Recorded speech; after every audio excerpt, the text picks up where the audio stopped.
The Coordinating Minister of Health and Social Welfare, Professor Ali Pate, says chief medical directors of non-performing tertiary health institutions in the country will be sanctioned.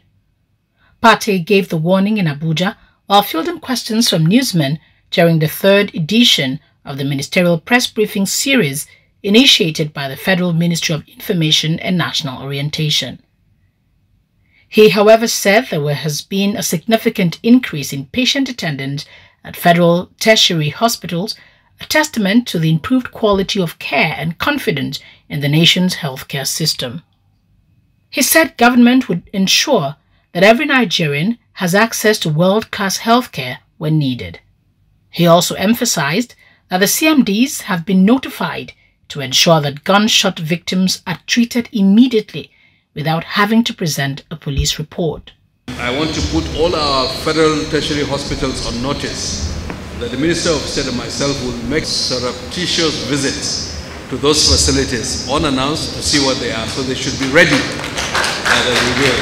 And I know that we have the mandate of His Excellency the President. If any of our chief executive does not focus on the quality of care in their hospitals and we see lapses, we will take drastic action against them, because at the end of the day, these are public institutions and their focus is to provide services to Nigerians and to ensure that Nigerians are respected when they are given those services. There are many challenges that health workers are facing, which are not,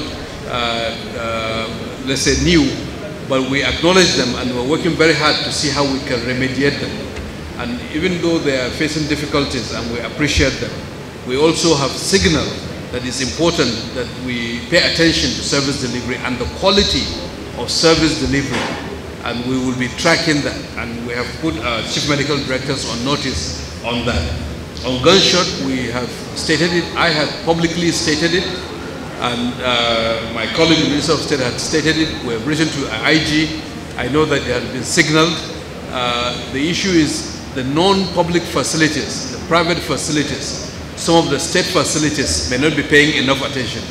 So I think if we accept as the norm and the press themselves amplify this message, that it's not acceptable to lose a life when one can actually save that life, it's not acceptable. I think we'll begin to see change, and we call on all health workers to prioritize saving lives. The issue of affordable drugs is one of those topical things. Just on noticing the rising prices, we raised it ourselves. We brought the local manufacturers. We brought the pharmaceutical group of Manufacturers Association of Nigeria. We met with them 4 times. I was in Lagos. The president himself was very concerned about some of the industries that were closing, and he addressed it in council, and he asked the Attorney General to develop an executive order. You see, when you take some decisions like this that have to do with the overall market, there are many considerations. But I tell you that we're on the verge of making some of those decisions that will make it easier for our local manufacturers to thrive. But the backdrop is that we've been import dependent for finished pharmaceutical products for a very long time. To change it is what we are working hard on, because the raw materials we have to import them still. The equipment we have to import them. So how do we make that easier, and how does NAFDAC, and DG NAFDAC is here. We've met more than 8 times in the last few months, and if you look at the federal government's budget for 2024, we have provided for a pooled procurement of key pharmaceuticals so that we can subsidize.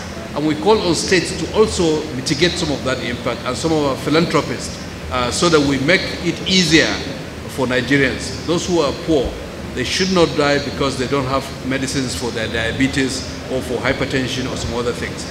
But the more distressing part for me is the counterfeit issue. There's been steady progress in reduction of counterfeits and substandard medicines in Nigeria, and NAFDAC was acknowledged by WHO. It has not been eradicated yet, but compared to how it was in the past, there's been steady reduction to less than 15% in the Nigerian market. The President directed that 6 major cancer center upgrades and infrastructure, so that we have linear accelerators, so that for those who are affected, they have the world-class equipment to treat their cancers. The Director General of the Cancer Research and Treatment Organization is also here. So we are tackling that head on. the deficit we have in the Nigeria's health system did not occur in the last 12 months. It occurred over several years. This government is committed to revamping the health infrastructure and putting this country's health system on a much better path. And that is very much in line with the President's agenda to restore the hope of Nigerians. And I believe that we will succeed together with all our colleagues in government, but with the state governments, with the civil society, with the private sector, and with you, the members of the media, to explain that it is all of us that will reposition Nigeria's health sector, because we are all beneficiaries of it. If there is no good health system, all of us are vulnerable.